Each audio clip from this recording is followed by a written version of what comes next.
यह जो आप ऊर्जा देख रहे हैं, यही है हमारा नवजात ब्रह्मांड। आने वाले समय में जो भी कुछ होने वाला है या जो भी कुछ होगा, उसकी शुरुआत यहीं से हुई है। यह ऊर्जा का स्रोत अभी तक एक परमाणु से भी छोटा है, लेकिन यही बनेगा इस पूरी कायनात के निर्माण का कारण। वैज्ञानिकों को अभी ठीक से इसके कारण का पता नहीं है, लेकिन वह सिर्फ इतना बताते हैं कि किसी वजह से इस ऊर्जा के स्रोत में अचानक विस्फोट हो गया। इस विस्फोट के कारण जो चीज अभी एक परमाणु से भी छोटी थी, वह 1 सेकंड से भी कम समय में अचानक से आकाशगंगा से भी बड़ी हो गई। इस विस्फोट में इतनी ऊर्जा निकली कि हम अपनी सोच से भी अनुमान नहीं लगा सकते हैं। यह ऊर्जा आज तक ब्रह्मांड में तारों की रोशनी के रूप में, ग्रहों, ब्लैक होल्स के रूप में इस ब्रह्मांड में विद्यमान है। इस ब्रह्मांड में जितने भी तत्व हैं या जो भी कुछ आज मौजूद है, यहाँ तक कि हम भी शुरुआत में इसी ऊर्जा के स्रोत से बने हैं।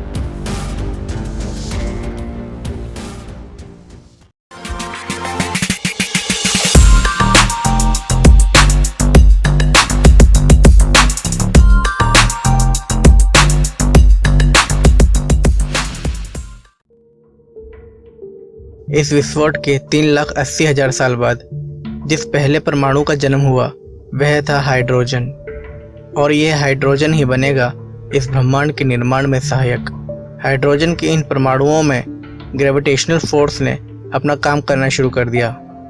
इन परमाणुओं को इन्हीं की ग्रेविटी लगातार दबा रही थी।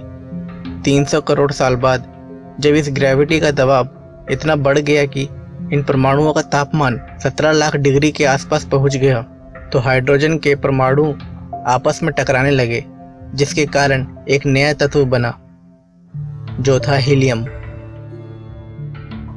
इस हीलियम से इतनी ऊर्जा निकलने लगी कि पूरे ब्रह्मांड में प्रकाश ही प्रकाश हो गया, और इस तरह हमारे सामने आए तारे।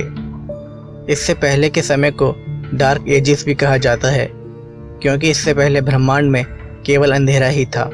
लेकिन अभी ब्रह्मांड में बस तारे ही थे, ग्रहों का निर्माण होना भी बाकी था, और ब्रह्मांड में अभी तक केवल 2 ही तत्व मौजूद थे, हाइड्रोजन और हीलियम। लेकिन इन तारों के अंदर एक जटिल प्रक्रिया चल रही थी, जिसकी वजह से कई और अणुओं का निर्माण होने लगा। यह तारे हाइड्रोजन और हीलियम की सहायता से और नए 25 तत्व बना सकते थे, जैसे हाइड्रोजन से हीलियम बना और हीलियम से लिथियम। इसी तरह कार्बन, ऑक्सीजन, नाइट्रोजन और आयन भी इसी प्रक्रिया में बनने लगे। लेकिन अभी सोना, यूरेनियम और तांबे जैसे भारी तत्व बनने बाकी थे। इसी प्रक्रिया में तारों में कुछ लाख साल बाद भयंकर विस्फोट आरंभ हो गए, और इन विस्फोटों को सुपरनोवा विस्फोट कहा जाता है, जो कि बिग बैंग के धमाके के बाद अब तक के सबसे बड़े विस्फोट थे। यह प्रक्रिया करीब 8 करोड़ साल तक लगातार चलती रही। इस तरह पुराने तारों का अंत हो गया और हमारे सामने आए नए तारे और नए तत्व।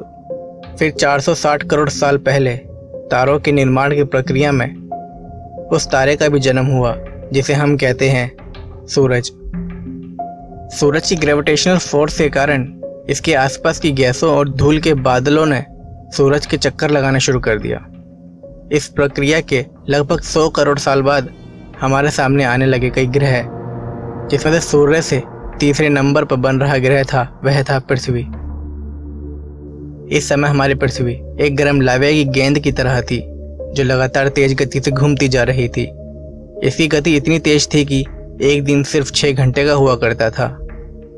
पृथ्वी के निर्माण में ग्रेविटी ने एक बार फिर अपना काम किया। पिघला हुआ लोहा और निकिल जैसी धातुएं पृथ्वी के केंद्र की ओर जमने लगी, और हल्की चीजें पृथ्वी के बाहरी परत का निर्माण करने लगी।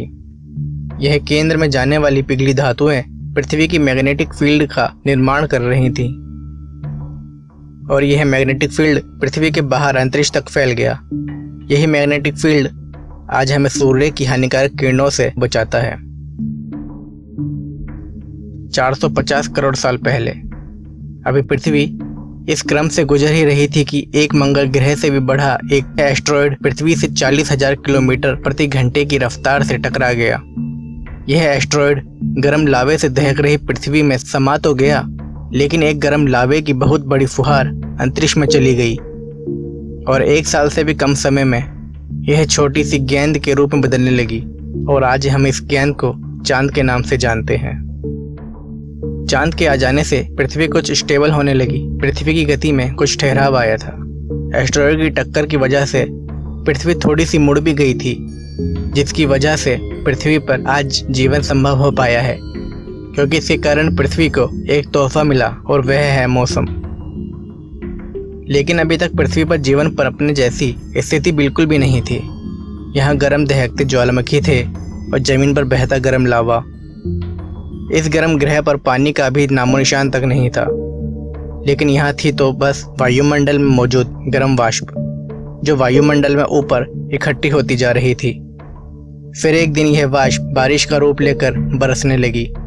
लाखों साल तक यह बारिश यूं ही लगातार होती रही, जिसके कारण पृथ्वी ने ठंडा होना शुरू कर दिया और पृथ्वी पर बड़े बड़े तालाब बनने लगे। फिर उन्होंने नदियों का रूप लिया और यह नदियां आपस में मिलकर महासागरों का निर्माण करने लगी। इतने सालों में चांद की ग्रेविटी ने पृथ्वी की घूमने की गति को कुछ धीमा किया और अब दिन 24 घंटे के होने लगे थे। 380 करोड़ साल पहले महासागरों में अब शुरू होने लगे थे जीवन के संकेत। महासागरों में हाइड्रोजन, ऑक्सीजन, कार्बन और नाइट्रोजन जैसे तत्वों ने जीवन की उत्पत्ति के लिए समीकरण बनाने शुरू कर दिए थे और इस तरह पानी में सूक्ष्म जीवों की उत्पत्ति होनी शुरू हो गई और इस तरह सागर में बना पहला डीएनए। पृथ्वी के बनने के 7 लाख साल बाद धरती पर इस तरह पहली बार जीवन के संकेत दिखाई देने लगे थे। इस तरह पृथ्वी पर बैक्टीरिया जैसे जीवाणुओं की उत्पत्ति होने लगी। कुछ खास तरह के बैक्टीरिया ने ऑक्सीजन का उत्सर्जन करना शुरू कर दिया, लेकिन महासागरों में आयन की मात्रा ज़्यादा थी और बैक्टीरिया द्वारा बनाए जा रहे ऑक्सीजन के संपर्क में आने से महासागरों में लोहे की मात्रा बढ़ने लगी और यह महासागरों के तल में इकट्ठा होने लगा और हजारों सालों के बाद यह ढेर लौह अयस्क के रूप में बाहर निकलने लगा। जब महासागरों में ऑक्सीजन के संपर्क से आयन की मात्रा लगभग समाप्त हो गई तो यह ऑक्सीजन महासागरों से बाहर निकलकर वायुमंडल में फैलने लगी। अगले 200 करोड़ सालों में पृथ्वी पर जीवन की परिस्थितियां तेजी से पनपने लगी। अब आसमान नीला दिखाई देने लगा था। पृथ्वी पर महाद्वीप उभर कर सामने आने लगे थे। अब पृथ्वी पर ऑक्सीजन का स्तर 13% तक पहुंच गया था। पृथ्वी पर ऑक्सीजन की मात्रा बढ़ने पर महासागरों के जीवों का आकार भी बढ़ने लगा। 50 करोड़ साल पहले महासागरों में पहले हड्डी से निर्मित जीव, जो कि एक तरह की मछली थी, का जन्म हुआ। अब तक पृथ्वी पर ओजोन लेयर भी बन गई थी, जो सूर्य की हानिकारक किरणों से बचाती है और इस तरह पेड़ पौधे भी धरती पर पनपने लगे। करीब 40 करोड़ साल पहले महासागरों के जीव जमीन पर निकलकर आने लगे। 25 करोड़ साल पहले धरती पर एक सबसे बड़ा ज्वालामुखी विस्फोट हुआ, जिसके कारण पृथ्वी के वायुमंडल में कार्बन डाइऑक्साइड बढ़ गई और लगभग 70% जीव जंतुओं की प्रजातियां खत्म हो गईं। ऐसा भी कहा जाता है कि पृथ्वी पर पिछले 50 करोड़ सालों में ऐसे विनाश 5 बार हो चुके हैं, जिनसे कई प्रजातियां लुप्त हो गईं। इनमें से ऐसे ही एक प्रजाति थी डायनासोर, जिसने 16 करोड़ साल तक धरती पर राज किया था। डायनासोर काल में महाद्वीप एक दूसरे से जुड़े हुए थे, जिसे पैंजिया कहा जाता है। लेकिन इन 16 करोड़ सालों में यह द्वीप एक दूसरे से अलग होने लगे थे और यह डायनासोर अलग अलग महाद्वीपों पर फैल गए। 6 करोड़ साल पहले पृथ्वी से एक एस्टेरॉयड टकराया, जो करीब 10 किलोमीटर चौड़ा था, जिसकी वजह से धरती पर मौजूद 25 किलोग्राम वजन से भारी हर जीव मारा गया। 1 करोड़ साल पहले पृथ्वी पर बहुत सी धरातलीय गतिविधियां शुरू हुई, जैसे हिमालय के पर्वतमाला का बनना, ग्रेट कैनियन का बनना। अब पृथ्वी पर बड़े बड़े जंगल और घास के मैदानी इलाके बन चुके थे। हमारे पूर्वज कहे जाने वाले बंदर की प्रजातियां अब जंगल से निकलकर मैदानी इलाकों में रहने लगी थीं। इन प्रजातियों ने फिर बौद्धिक विकास किया, जैसे 2 पैरों पर चलना। इससे इनके दोनों हाथ खाली रहने लगे और यह हाथों से काम करने की आदत में निपुण होने लगे। इस तरह आग जलाना, पत्थरों से नुकीले हथियार बनाना, समूह बनाकर रहना, खेती करना, भाषा का निर्माण, उपकरण यंत्रों का बनाना, धातु से हथियार बनाना, भाप से इंजन चलाने की शक्ति का इस्तेमाल और उपकरण और यंत्रों को बनाना सीख लिया। आज हम मनुष्य इतनी प्रगति कर चुके हैं कि इस ब्रह्मांड में वापस पहुंच चुके हैं। 14 अरब साल के इस ब्रह्मांड के सफर को अगर हम सुविधा के लिए 14 साल जैसे सीमित दायरे से जोड़कर देखें तो हमारी पृथ्वी बस 5 साल पुरानी ही है। बड़े बड़े जीव बस 7 महीने पहले ही पैदा हुए थे। इस तरह डायनासोर 3 हफ्ते पहले ही खत्म हुए।